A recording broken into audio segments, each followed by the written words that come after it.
Top 50 shares में आपका स्वागत है। मैं हूं डिम्पी कालरा। तो इस समय बाजार के अंदर एक थोड़ा सा ठहराव है। एक्चुअली ये जो बढ़त मार्केट के अंदर आई थी सुबह हमको मिल गई थी, लेकिन उसके बाद बाजार के अंदर कुछ ज़्यादा बड़ा मूव तो नहीं मिल रहा है। ये 10.5 पॉइंट का स्विंग दिखा रहा है। ये 9800 के ऊपर और नीचे का है, यानी कि 9820 पार नहीं हुआ अभी तक, और ना ही हमने वापस 9780 को ब्रीच किया है। ये 10 से 15 पॉइंट की रेंज में इंडेक्स ट्रेड कर रहा है। लेकिन आज पूरा दारोमदार ये कह सकते हैं कि यहाँ तक बाजार को लेके आने का वो आईटी शेयर्स के हाथ में था, और काफ़ी हद तक ऑटो में। ऑटो और ऑटो एंसेलरीज, आईटी, छोटे और बड़े, ये सभी शेयर्स आज निफ्टी को यहाँ तक लेके आ गए हैं। 9800 का लेवल्स भी अचीव हो गया है। लेकिन हमने कुछ एक शेयर्स भी निकाले हैं। एक बार पहले हम ये देख लेते हैं, उसके बाद हम आज सिलसिलेवार तरीके से मार्केट के अंदर ये समझते हुए चलेंगे कि अब हमें करना क्या है। बाजार यहाँ तक तो आ गया है, लेकिन अभी भी कौन से ऐसे शेयर्स हैं जिसमें पोजीशंस ले सकते हैं, ऐसे कौन से शेयर जिनमें न्यूज़ फ्लो है, ये सारा चीज़ें आपके सामने हम रखेंगे। लेकिन पहले आप देखिए, आज गियर बनाने वाली कंपनीज काफ़ी तेज़ी के साथ ऊपर आई हैं। आज इन सभी शेयर्स के अंदर अच्छा मूव देखने को मिल रहा है, चाहे शांति गियर्स हो, चाहे भारत या फिर हाईटेक गियर्स क्यों ना हो। ये ऑलमोस्ट सभी शेयर्स अपने दिन के उच्चतम स्तरों पर चल रहे हैं। हालांकि ऑटो एंसेलरी सारा ही तेज़ है, लेकिन ये पर्टिकुलर सेगमेंट है जो अपने आप में काफ़ी अच्छा मूव दे रहा है। इसके अलावा अगर आप कुछ एक और शेयर्स देखेंगे तो छोटी आईटी कंपनीज आज चल रही हैं। बड़ी आईटी कंपनीज के नतीजे हैं टीसीएस के, इन्फोसिस के, लेकिन ठीक उससे पहले यहाँ पे एक अच्छा मूव है। 3-3.5% डाटामेटिक्स, एनआईटी टेक, हेक्सावेल जैसे शेयर्स चल रहे हैं। टाटा ग्रुप के शेयर्स भी यहाँ पे चल रहे हैं आज, और यहाँ पर भी एक अच्छा मूव हमको देखने को मिल रहा है। टाटा ग्रुप की ज़्यादातर कंपनीज इस समय दिन के उच्चतम स्तरों के आसपास आके ही ट्रेड कर रही हैं। केमिकल वाले शेयर्स भी आज बाजार के अंदर काफ़ी अच्छा चल रहे हैं। इसके अंदर भी एक स्ट्रांग मूव देखने को मिल रहा है आज जेबी, इसके अलावा शिल्पा मेडिकेयर, एल्कलाइन एमिन्स, ये कुछ एक ऐसे शेयर्स हैं जो करीब 6% से ज़्यादा की मजबूती के साथ इस समय ट्रेड कर रहे हैं। कुछ एक और शेयर्स में आपको दिखाऊं तो हाल की जो लिस्टिंग्स हैं उसके अंदर भी आज स्ट्रांग मूव आया है। सीडीएसएल और हुडको, ये शेयर 7 से 10% से ज़्यादा की मजबूती ये दिखा रहा है। और साथ ही श्रीराम ग्रुप के अंदर मुनाफा वसूली देखने को मिल रही है। इसके जो शेयर हैं, एक तो सिटी यूनियन है, श्रीराम सिटी यूनियन बैंक है, इसके अंदर दबाव है, और साथ ही श्रीराम ट्रांसपोर्ट है, क्योंकि डील आपको पता ही है चल रहा है, तो यहाँ पर भी दबाव देखने को मिल रहा है। दोनों ही शेयर्स करीब 3% अभी नीचे हैं। आज का फ्लेवर कमोडिटीज़ के साथ जुड़ा हुआ है, तो शुगर काउंटर्स भी आज काफ़ी स्ट्रॉन्ग मोमेंटम में है, और सभी शुगर काउंटर्स इंपोर्ट ड्यूटी जो 10% बढ़ी है 40 से 50 हुई है, इसके अंदर हमने देखा है कि काफ़ी स्ट्रॉन्ग मूव बना, और इसकी वजह से ये अच्छी बढ़त के साथ ट्रेड कर रहे हैं।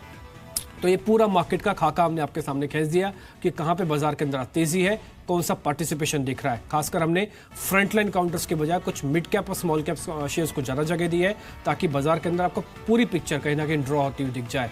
पुष्कर राज कनितकर मेरे साथ जुड़ चुके हैं, उनसे अब ये समझते हैं कि हमको लेटर हाफ यानी सेकंड हाफ के अंदर बाजार के अंदर करना क्या है। पुष्कर, शुक्रिया। 9800 आज हम सुबह से वेट कर रहे थे, थोड़ा इसने छकाया, लेकिन बाद में 9800 आ गया, अब टिका भी हुआ है। अब की आगे की रणनीति क्या है? ये प्रॉफिट बुकिंग का शिकार होगा या फिर और चलेगा शॉर्ट कवरिंग के दम पर? निफ्टी की अगर हम बात करें तो करीब 9700 की लेवल इसने अर्ली जून में काटी थी। उसके बाद एक जो कंसोलिडेशन और करेक्शन हमने देखा है, उसके बाद करीब करीब 1.25 महीने बाद ये लेवल कल टूटी है। और नॉर्मली ये 1 या 1.5 महीने की कंसोलिडेशन के बाद जब लेवल्स टूटती है तो इतनी आसानी से नीचे आने की फिलहाल कोई गुंजाइश नहीं है। और साथ ही साथ जो एक मोमेंटम इसने पकड़ा है काफी हद तक पॉजिटिव बायस है, और जब तक कि नीचे की तरफ जो एक 9640 9650 का एक सपोर्ट है वो टूटता नहीं है, तब तक अपने को एक पॉजिटिव बायस के साथ ही बाजार में रहना चाहिए, ऐसा हम मानते हैं। ठीक है, बाजार के अंदर आपको पॉजिटिव ही सोचना है। सेकंड हाफ का व्यू आपको जो मिल रहा है, फर्स्ट हाफ में हमारा टारगेट था 9800 आ जाएगा। आज हमने ग्राफिक्स के जरिए भी आपके सामने बात रखी थी, आ गया है। अब आगे की दिशा ये कह रही है कि थोड़ा और बाजार चल सकता है, इसलिए अपने प्रॉफिट्स को संभाल के रखिए। ट्रेलिंग स्टॉप लॉस आप लगा सकते हैं, और आज दिन भर में 9800 अगर नहीं तोड़ता तो एक और शॉर्ट कवरिंग का दौर बाजार के अंदर आ सकता है। अब बिल्कुल अलग अलग स्टॉक्स पे उतर आते हैं। आज गियर शेयर्स में तेजी है, तीनों गियर काउंटर आप दिखा सकते हैं। पुष्कर, इन तीनों में से कोई एक शेयर आपको पसंद है क्या? शांति गियर है, हाईटेक गियर्स है, इसके अलावा कुछ एक और गियर कंपनी चल रही है, जैसे भारत गियर तो ऑलमोस्ट अभी सर्किट तक पहुंच गया था। With in the gear pack Shanti gear एक अच्छे मोमेंटम के साथ जिसे कहेंगे मूवमेंट दे रहा है, और साथ ही साथ अगर आपने देखा होगा तो एक अच्छा खासा consolidation all through May and June के बाद इसमें ब्रेकआउट आया है। मेरा मानना है कि ऊपर की तरफ करीब करीब 200 तक की लेवल इसमें दिखाई दे सकती है, तो एक पॉजिटिव बायस के साथ, और क्योंकि मोमेंटम बना है with in the mid cap small cap counters, तो एक पॉजिटिव बायस मैं इसमें रखता हूँ। चलिए आगे बढ़ते हैं। छोटी आईटी कंपनीज भी आज चल रही हैं, और ये छोटी आईटी कंपनीज के अंदर आपको दिख रहा होगा कि आज तानला सॉल्यूशन, डाटामेटिक्स जैसी कंपनीज भी काफी स्ट्रांग मूव दे रही है। आपके रिकमेंडेशन क्या पुष्कर इनमें? दोनों जिसे कहेंगे एक बाउंस बैक में है फिलहाल। IT overall as a pack अगर हम देखें तो जिसे कहेंगे from the lower levels bounce back भी है। साथ ही साथ इंफोसिस और टीसीएस के जो रिजल्ट आने हैं अगले 1-2 दिन में, तो कहीं ना कहीं एक सेंटिमेंट बिल्टअप भी अभी फिलहाल इनमें दिखाई दे रहा है। फिलहाल मैं इसमें ट्रेड करने के लिए एक कॉशियस रहने की सलाह दूंगा, क्योंकि एक आध दो रिजल्ट अगर खराब आ जाए तो पूरा जिसे कहेंगे सेंटिमेंट खराब हो सकता है। एक पॉजिटिव बायस फिलहाल अभी इनमें रखना थोड़ा स्केप्टिसिज्म से भरा हुआ है।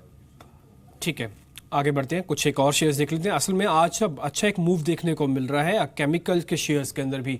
हालांकि ये मॉनसून से ठीक पहले ही हो गया था शुरू, लेकिन आज फिर से एक अच्छा मूव विद द वॉल्यूम चल रहे हैं ज़्यादातर केमिकल के शेयर्स।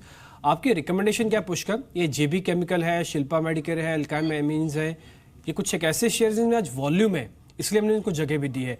कैसे करना है इनमें ट्रेड?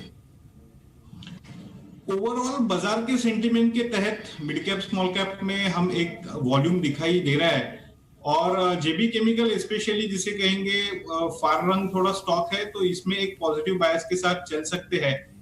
ओवरऑल इनकी जो सेंटिमेंट है काफी हद तक जिसे कहेंगे पॉजिटिव मोड में है, स्पेशली जो mid cap small cap pharma shares है, क्योंकि काफी हफ्तों के एक कंसोलिडेशन के बाद ये अभी फिलहाल ऊपर की अपमूव में आ रहे हैं, तो एक पॉजिटिव बायस के साथ इनमें ट्रेड करेंगे।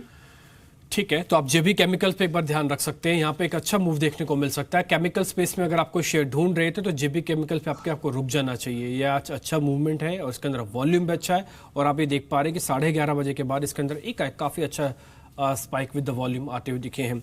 आज दो पहले लिस्टिंग की कंपनीज आपको दिखा देता हूं, क्योंकि इनका बिहेवियर ये दर्शा सकता है कि आने वाली कंपनीज जो है वो भी बेहतर प्ले कर सकते हैं। लेकिन पहले दो कंपनीज देखिए, एक तो सीडीएसएल और दूसरा हुडको। आज ये काफ़ी अच्छी तरह से प्लेस कर रही हैं। हालांकि सीडीएसएल तो कई दिनों से चल रहा है, लेकिन हुडको के अंदर आज 15% से ज़्यादा की मजबूती आती हुई दिख रही है। बीएससी और डी मार्ट ये शेयर्स भी आज चल रहे हैं, लेकिन परसेंटेज के हिसाब से देखेंगे तो हुडको सीडीएसएल का अच्छा मूव है आज के सेशन में। अब एसबीआई की आईपीओ की बात भी हो रही है। ये सिर्फ बात ही नहीं हो रही है, बल्कि हम पूरा डिटेल एनालिसिस करके हम आपके सामने उतर रहे हैं कि एसबीआई की जो आईपीओ है ये कैसे आ सकता है, किस डिवीजन का आईपीओ आएगा, क्या वैल्यूएशन रहने वाली है, इससे फर्क कितना पड़ने वाला है।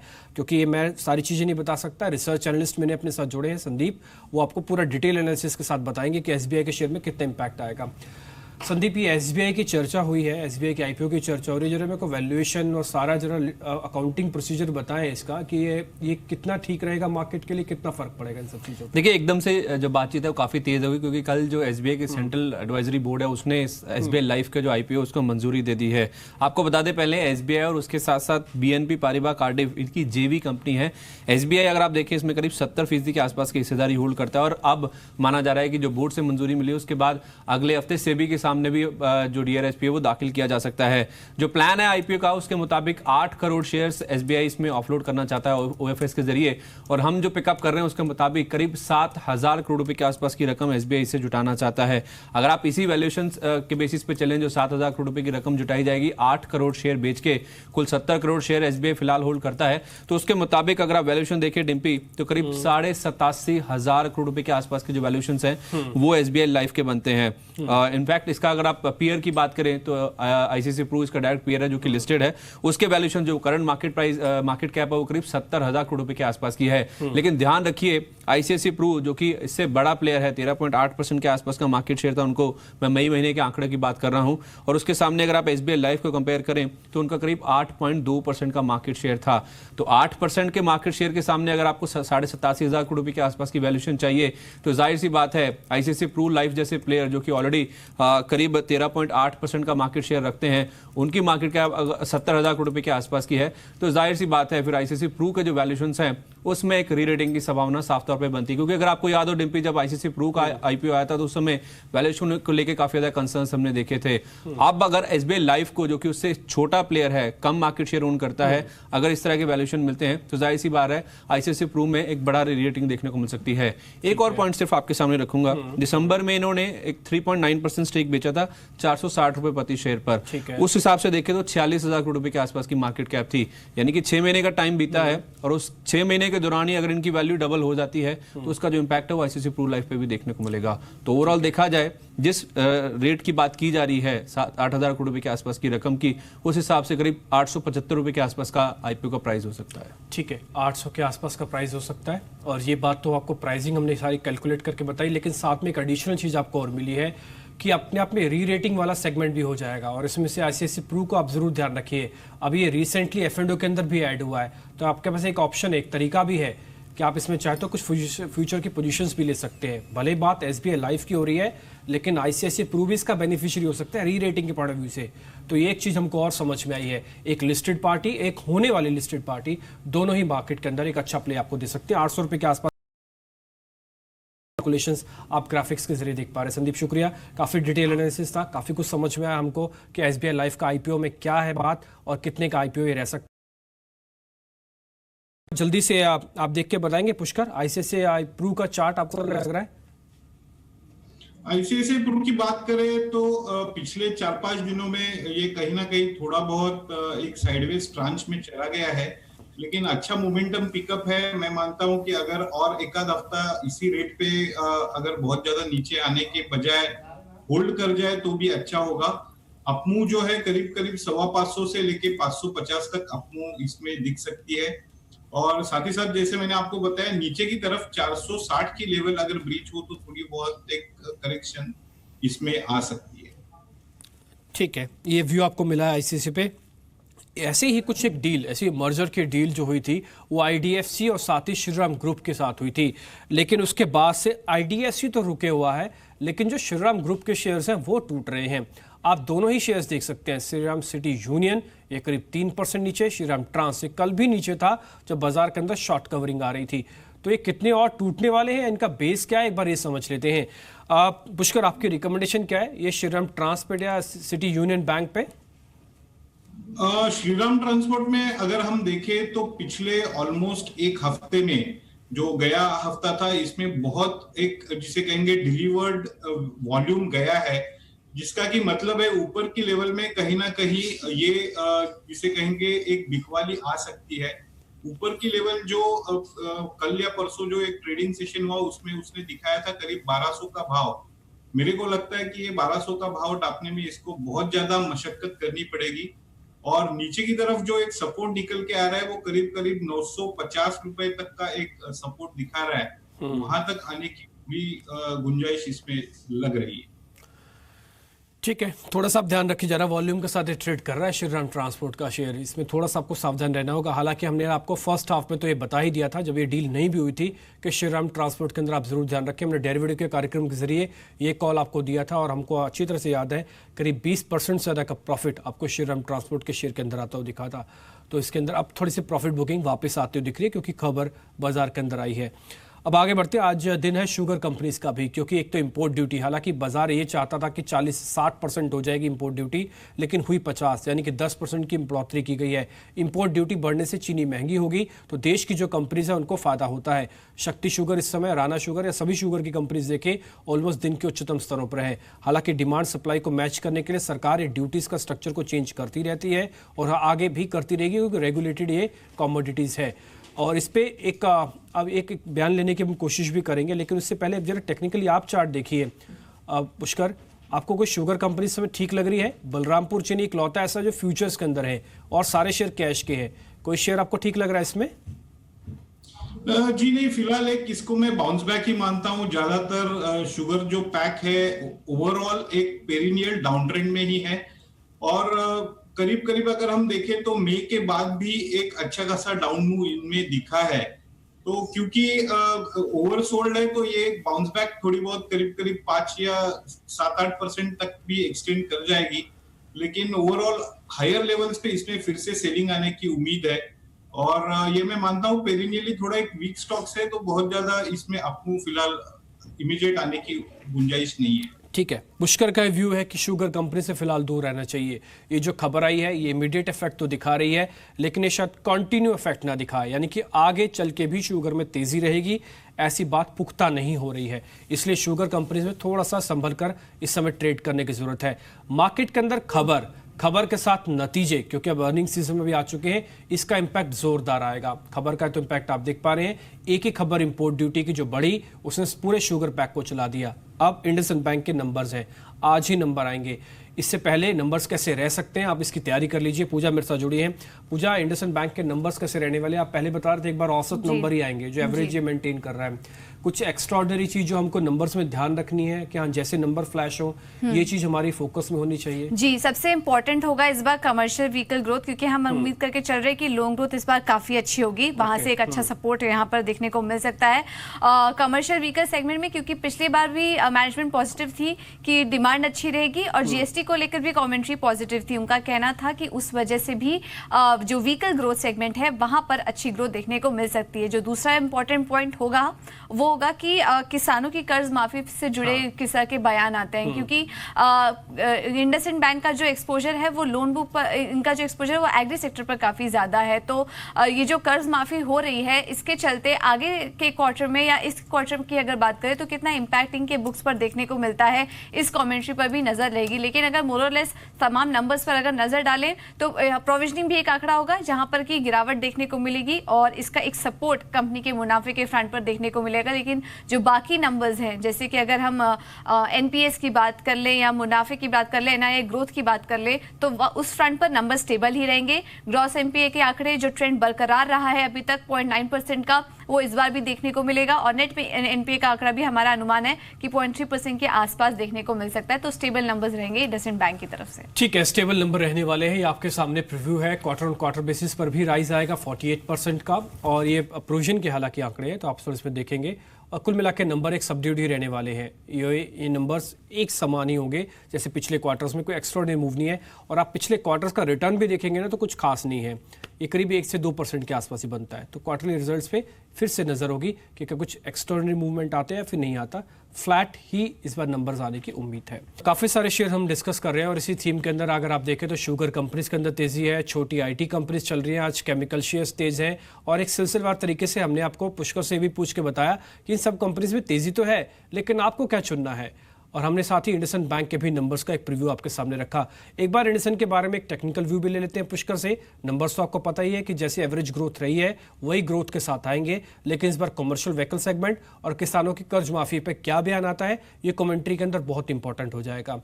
पुष्कर, आपकी रिकमेंडेशन क्या इंडसइंड बैंक पे? आज सुबह हमको एक ऑप्शन ट्रेड मिला था, वैसे मैं आपको ऑप्शन ट्रेड बताऊं आईसीआईसीआई प्रू दिखा दूं, ये करीब 2.5% ऊपर आया। थोड़ी देर पहले संदीप हमको समझा के गए थे कि 800 के आसपास का एसबीआई का लाइफ का आईपीओ आ सकता है। साथ ही साथ जो जितनी भी कमेंट्री, जितने भी ग्राफिक्स वो बता रहे थे उसमें ये बता रहे थे कि री रेट का कैंडिडेट बनेगा और इसमें सबसे बड़ा बेनिफिशियरी आईसीआईसीआई प्रू होगा, क्योंकि लाइफ स्पेस के अंदर अभी एक लौती कंपनी है जो कि लिस्टेड है, दूसरा एसबीआई लाइफ आ जाएगा। तो दोनों ही कंपनी, एक निजी और एक सरकारी, ये पूरी री रेटिंग कर सकती हैं 800 के एसबीआई के आईपीओ के आने के बाद। ये शेयर उसके बाद से एकदम से गोली हुआ, अभी 490 के नीचे आके ट्रेड कर रहा था, अभी करीब 496, 98 तक भी ये शेयर आया। तो 500 का इंपॉर्टेंट रेजिस्टेंस भी है, ये भी ध्यान रखिएगा, लेकिन शेयर के अंदर एक अच्छा मूव आया है।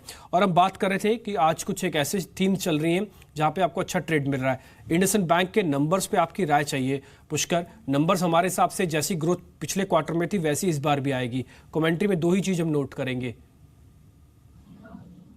जी हाँ, ओवरऑल जिसे कहेंगे कि एक जिसे बैलेंस्ड व्यू अभी फिलहाल इंडसइंड बैंक की ओर से आने की उम्मीद है। और साथ ही साथ ऊपर में अगर टेक्निकल लेवल्स की बात करें तो करीब 1600-1620 का एक अच्छा खासा रेजिस्टेंस जोन है। तो जब तक कि इसके ऊपर नहीं जाता तब तक एक कहीं ना कहीं प्रॉफिट बुकिंग इसमें आ सकती है। नीचे की तरफ जो सपोर्ट लेवल निकल के आ रही है वो करीब 1500-1510 की है, जिसके नीचे और 1480 की भी लेवल आएगी।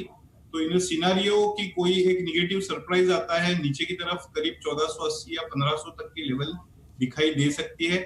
और जैसे मैंने आपको बताया ऊपर की तरफ करीब 1610-1625 का एक लक्ष्य इसमें पॉजिटिव बायस में रख सकते हैं। ठीक है, कुछ एक और शेयर्स मैं आपके सामने रखना चाहता हूं जहां पे एक अच्छा मूव देखने को मिल रहा है। उसमें एकदम से देखिए सडन स्पाइक आया है हिडलबर्ग के अंदर। माफ कीजिए, हिडलबर्ग नहीं, ये हिम्मत सिग्नस सीडे है, ये कंपनी है टेक्सटाइल की। उसके अंदर एक अच्छा मूव देखने को मिल रहा है, 7-7.5% ऊपर है। और एक है नेलकास्ट, ये शेयर भी एकदम से ऊपर आया है। ये शेयर करीब करीब 7% की बढ़त के साथ अब ट्रेड कर रहा है। सडन स्पाइक इसके अंदर भी आता हुआ दिख रहा है। आपके रिकमेंडेशन क्या है इन दोनों शेयर्स पे? एक बार चार्ट देखेंगे आप पुष्कर? एक तो नेलकास्ट है और एक है हिम्मत सिग्नस सीडे। आप नेलकास्ट देखिए क्योंकि इसके अंदर ज्यादा अच्छा मूव दिख रहा है। जी, नेलकास्ट की बात करें तो जो इसका 2016 का हाई है वो भी अभी आज टापने की मतलब कोशिश कर रहा है और एक पॉजिटिव बायस के साथ ही चल रहा है। कैलेंडर ईयर 2017 में करीब करीब अगर हम देखें नीचे की तरफ जो एक 45-50 की एक लेवल इसने बनाई थी, वहां से कंसिस्टेंट अपट्रेंड में ही है और एक रैशनल अपट्रेंड इसमें दिखाई दे रहा है। तो फिलहाल जो नॉर्मली ये 2 या 3 साल के ब्रेकआउट्स आते हैं तो एक पॉजिटिव बायस में करीब करीब 20 से 25% की एक अपमूव मीडियम टर्म में इनमें दिखाई दे सकती है और वही नेलकास्ट में फिलहाल दिखाई दे रहा है। हिम्मत सिंह सैडी की बात करें तो ये एक लो वॉल्यूम स्क्रिप्ट है और इसमें ये थोड़ा बहुत एक कॉशन रखना जरूरी होता है कि ऊपर की तरफ प्रॉफिट बुकिंग आने के भी बिल्कुल आसाद रहते हैं। जैसे 380-390 के लेवल पे जाने के बाद इसमें एक प्रॉफिट बुकिंग आने की गुंजाइश बनती है। ठीक है, तो दोनों शेयर्स पे आपको ऑलमोस्ट व्यू मिल गया, लेकिन नेलकास्ट पे आपको थोड़ा ज़्यादा सावधानी रखनी है इस समय ये ट्रेड करते समय, क्योंकि एकदम से इसमें सडन स्पाइक आया है और पुष्कर कह रहे हैं कि अभी एक बार थोड़ा सा स्ट्रांग मूव आगे भी रह सकता है, इसमें थोड़ा सा ध्यान दें इस शेयर पे। अब हम ब्रेकआउट शेयर की बात करते हैं, लेकिन ब्रेकआउट शेयर आपका बताने से पहले एक मैं आपको थीम बता दूं। आज आप देखिए जितनी भी केबल बनाने वाली कंपनीज हैं उन सभी के अंदर तेजी है। यूनिवर्सल केबल ये अच्छा चल रहा है, शिल्पी केबल इसके अंदर एक अच्छा मूव आया हुआ था, और इसके अलावा और भी केबल की जितनी भी कंपनीज है, के आई इंडस्ट्रीज के अंदर तो बाकायदा आज एक ब्लॉक डील भी हुई है अभी भी 5 लाख शेयर्स की, और उसने भी शेयर को अंदर काफ़ी तेजी से ऊपर दिखाया है। के वो केबल शेयर भी है जो अच्छा मूवमेंट अभी दिखा रहा है, के इंडस्ट्रीज के नाम से है, इसके अंदर भी ब्लॉक डील हुई है। इसी के अंदर से हमने एक ब्रेकआउट शेयर आज ढूंढा, वह कोड्स केबल। आप इस पे जरूर ध्यान रखें क्योंकि कोड्स केबल के अंदर भी वॉल्यूम जो है वो काफ़ी स्ट्रांग है, अभी 3-3.5% की बढ़त के साथ ट्रेड कर रहा है, लेकिन वॉल्यूम आज थोड़ा एक्स्ट्रा ऑर्डिनरी इसमें देखने को मिल रहा है। ये शेयर हो सकता है आपको एक बेहतर रिटर्न यहाँ पे आता हुआ दिखे। 71% के आसपास की डिलीवरी है, 3 सत्रों से अच्छी खरीदारी शेयर के अंदर बनी है, तो शेयर पे भी आप जरूर ध्यान रख सकते हैं कोड्स केबल पे। पुष्कर, आपकी रिकमेंडेशन चाहिए, इसमें कैसे ट्रेड करें? कोड्स केबल में एक पॉजिटिव बायस के साथ ही जाएंगे, नीचे की तरफ 125 के करीब एक अच्छा खासा सपोर्ट लेवल बनता हुआ दिखाई दे रहा है। ज्यादातर जो जून एंड और जुलाई का जो ट्रेडिंग हुआ है वो करीब 125 के नजदीकी हुआ है, और जैसे आपने बताया इसमें वॉल्यूम भी पिकअप अच्छा है।